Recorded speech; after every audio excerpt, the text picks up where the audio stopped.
Hello everyone, in this video I'll be showing you a Circle of Wildfire Druid build in Baldur's Gate 3. This is a mod that was added with the Book of Druids 5e Druid subclasses mod by IncogneatoBurrito here. This also adds in the Circle of Dreams and the Circle of Shepherd Druid, which I've covered previously. Now I get to cover the Circle of Wildfire. There was another one that was in the mod manager. These are all available on console, but what's great about this is it actually has full support up to level 20, so you do get the level 14 feature with this class mod. So we're breaking down a build for this here. And at level 1, we want to grab the Shillelagh or Shillelagh cantrips here. This is great because this gives us a melee option. Put it on a torch. It's thematic and the highest damage weapon that you can get in the early game.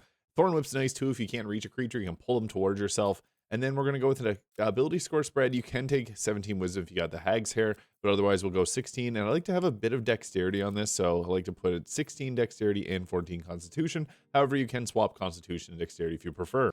And at level 2 here, we get to choose the Circle of Wildfire. So you form a bond with a primal spirit that harbors both destructive and creative powers, burning away one thing while giving life to another. So with this, you get the Summoned Wildfire Spirit here. So you can summon forth a burst of flames or teleport you to your allies to nearby spaces. And this uses your wild shape charges. We also do get we actually get a great spell list here with Burning Hands and Cure Wounds. So kind of like a phoenix, you burn things down and restore it back. You also still get your wild shape charges, so if there's like small holes, you can turn into a cat and run through them, and we get to prepare spells. Now, Create or Destroy Water. Typically, Create Water doesn't fit thematically, but this also has Destroy Water, so it kind of fits there. I like just have Thunderwave, Healing Word, and you could, I guess, put like something like Long Strider on, kind of enhance your team. Speak with Animals is good, or a Good Berry, your personal preference there.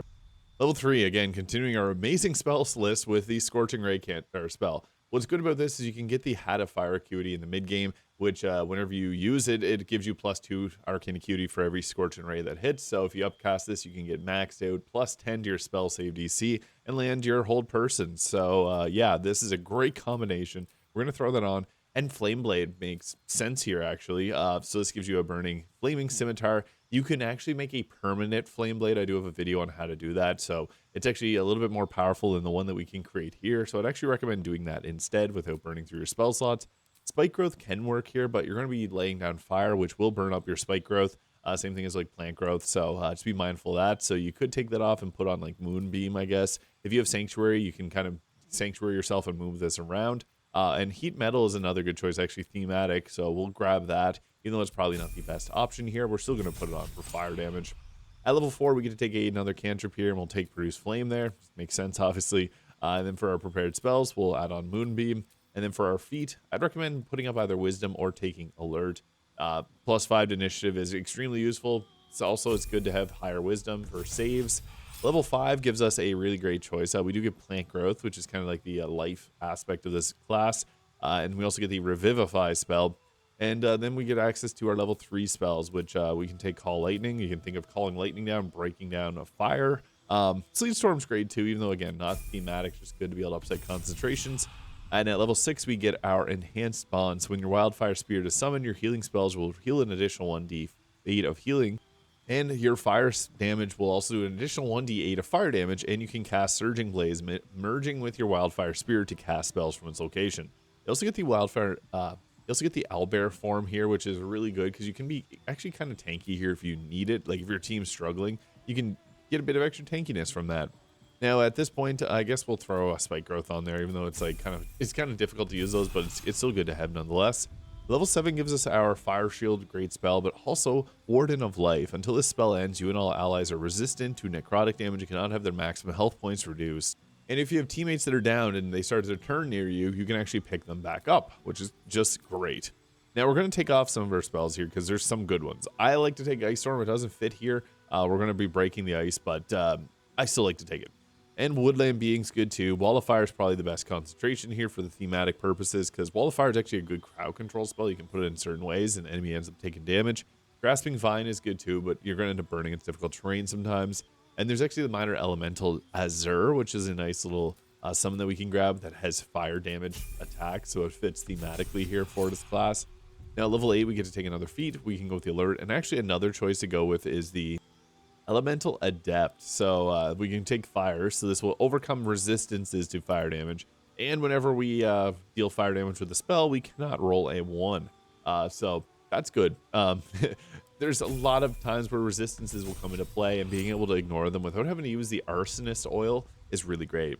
Now, level 9, we get Mass Cure Wounds and Flame Strike, which is an okay spell. I mean, it's going to do a bit of fire damage, which is always nice. However, it's not crazy effective by any means. And we also get better spells like the Insect Plague and the Conjure Elemental. We can take a Fire Elemental. I like this for a concentration. It's kind of like Wall of Fire, but a little bit better, and makes difficult terrain, deals extra damage. And we could also alternatively take Contagion, as it's good outside of combat, actually, interestingly enough. At level 10, we get another subclass feature with a Cauterizing Flame. So when a creature dies within 9 meters of you or your Wildfire Spirit, a spectral flame will linger over them, which can extinguish to either heal or scorch a nearby target. So this is using your reaction to either do the Cauterizing Flame Scorch, doing 2d10 plus 4 fire damage using your Wisdom modifier, ignore resistances, using your Cauterizing Flames charge, or you can also do the same amount as healing. And we also get our Dilophosaurus forms here, kind of cool. And cantrip choice, your personal preference here. I guess we'll throw in Planar Binding there, because you could actually summon or bind with a Cambion, and it would fit thematically with a fire. At level 11 here, we get to take another choice and spell. Sunbeam's actually kind of nice. Radiant damage is a little bit different, but Radiant and Fire kind of burn things. And I'd actually recommend having Hero's Feast here, because this is just good to boost up your summons, extra health, and your entire team. Now, you can end this build at level 12, but I'll be going all the way to level 20 just to show you the full build and how this can go. But at level 12, we get to take another choice and spell here. All the Thorns is, I guess, okay, or Heal, which has a cool interaction with the Dark Urge if you haven't seen it yet. And at this point, I guess Alert's a good choice, or you could go with an ability score increase. But we got the ability to overcome fire resistances, so that's really good. And we'll just roll with that. I like to have the Alert feat. Just going first in combat's really important. Now, if we wanted to continue past level 12, our spell selection isn't super important, as we already have everything that we want to cast. But it's our level 14 ability, Blazing Revival here. If we're down, our Wildfire Spirit can, once per long rest, sacrifice his health to heal you for half of your maximum health points. That is good. Blazing Revival, like a phoenix, you come back. For our level 16 feat, we could go with an increase to our Wisdom there, which is just a good choice in general. Or you could go with like the Tough feat. Since we're going to level 20, they'll give you 40 extra health as a resource to stay alive. And if you don't want the Tough feat, Spell Stamper's nice too, and you can take Eldritch Blast, and it'll give you increased critical hit chance with your cantrip spells, which will apply to Scorching Ray. Protection from Energy is actually a good choice there, and that's level 20. Again, you don't have to go to level 20. It's perfectly fine at level 12. And here is our Wildfire Spirit, so you can summon it in, little Fire Cat. So yeah, that allows you to actually cast spells. It's got 100 health, Blazing Revival, which allows you to sacrifice that, and then it has a Flame Seed spell there, which you can attack with. Little Burning Kitty, super cool. Now, the other one had different summons that you could get. This is really awesome. I just like the cat. It can teleport around. It's got fire damage, and then you can also cast some of your abilities through it here. So using the Surging Blaze, you can cast your spells through your Wildfire Spirit. Although things like Misty Step cannot be cast. What's nice about this is it lets you actually pop this down. If your cat's in a good position, you can actually blast away from it. Also wearing the Ethereal Threads mod there, and then using the Divine Sister shoes with this. Now, the thing is, the Druid actually gets a lot of great gear. Now, there's no specific gear like the other Druid subclasses. However, it gets armor proficiency to wear medium armor. So this is where we're going to get a lot of our armor classes survivability from, because we can then also use shields here. And there is an item that's meant for this build. Whenever you're in Act 2, you want to get this from the Ox, Hat of Fire Acuity. Basically, whenever you cast fire, you're going to get a +2 to your spell save DC. It gets stacked at +10. Scorching Ray, if you upcast that, you can actually hit multiple enemies and then get that +10. And then go ahead and drop like Hold Person, and then Hold Person at close range with Scorching Ray for the free crits. Yeah, it's a pretty crazy cycle of damage. Now, we also get the Cloak of Protection here for a better armor class. You can also use Deathstalker Mantle or the Cloak of Elemental Absorption. Armor of Agility here is really great because, again, we get higher armor class. You can use the On-T in Act 2, just whatever adds your full Dexterity modifier. And funny enough, this is actually a good choice, the Unwanted Masterwork Scale Mail, because this gives you resistances to fire damage. So you can go with that. I think it looks kind of cool, although not druidic. It's nice.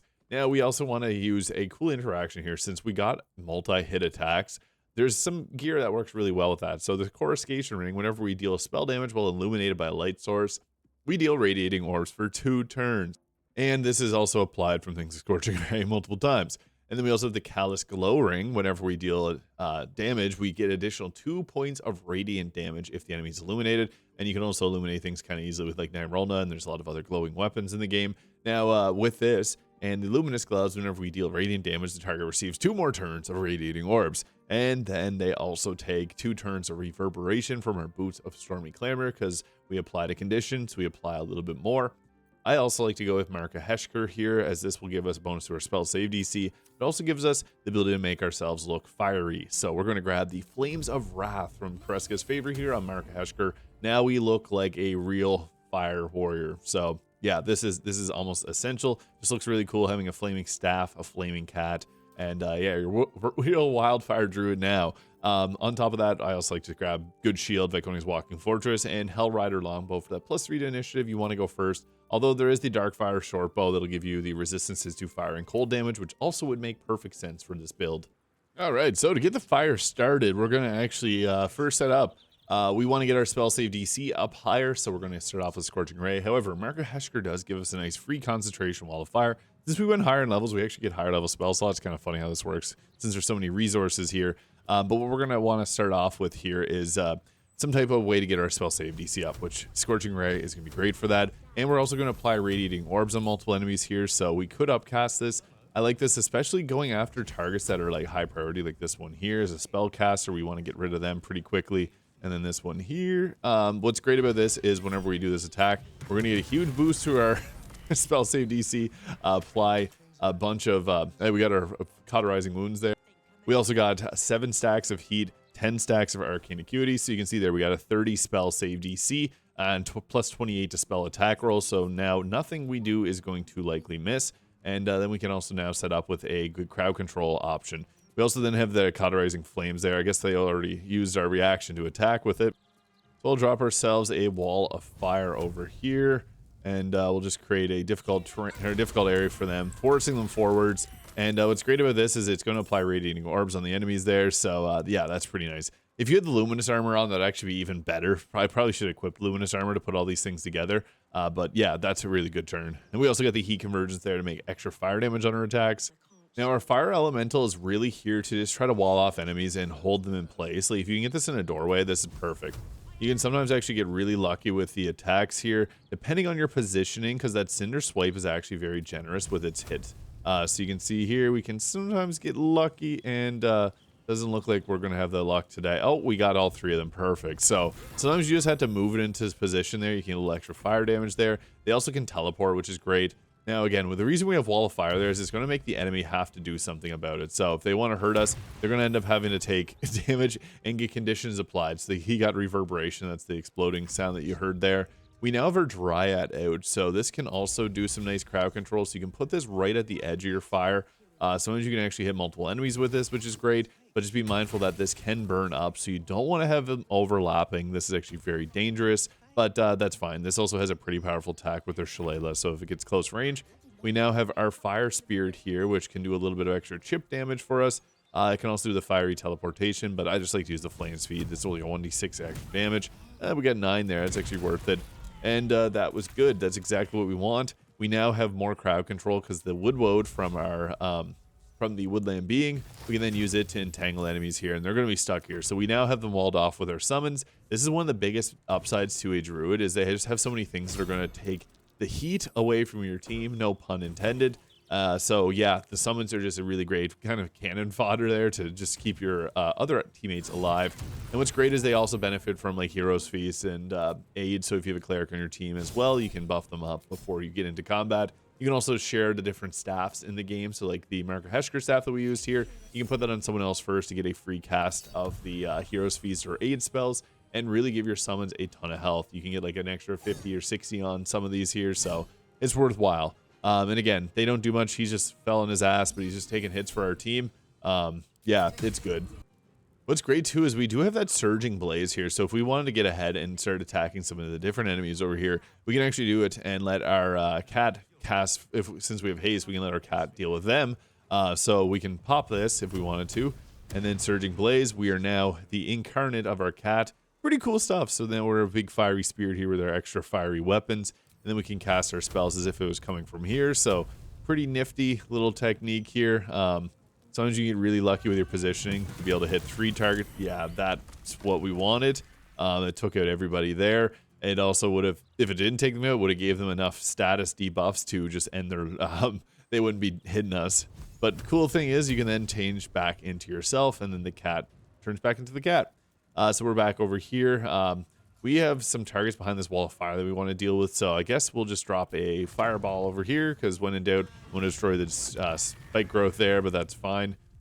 Actually, no, it didn't end up impact the spike growth. That's good. But we also then have our cauterizing flames that we can use. So if there's a target within reach, that's be near the cauterizing flames. Unfortunately, not having any luck with that, but that's fine. We also then have our fire elemental here. Not just not enough reach. That's okay. You got elemental warp. The elementals are seriously so good. The Cinderous swipe's okay, but you can literally just use the regular old scimitar attack there, which will potentially burn the target. So that gives you a bit of extra fire damage. That was not bad. An extra 21 damage. We'll take it. And then our Woodland Being can always recast spike growth, because it can basically keep casting this. So sometimes it's nice just to recast it if there's another target that you could potentially hit with it. I don't care about hurting the elemental. That's going to be fine. We'll just do a bit of extra chip damage. And then our fire spirit will do a bit of extra chip damage. We're summoning more enemies in because we're just hurting all the civilians. 11 damage. That's pretty good.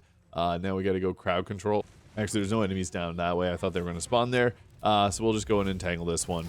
Entangle's such a good spell because that's huge area of effect. Now we burned our spike growth. So yeah, it's sometimes it's tricky with if it's going to burn it or not. The reason I'm burning it is I actually have the corrosive blood, so my character is actually exploding and dealing damage.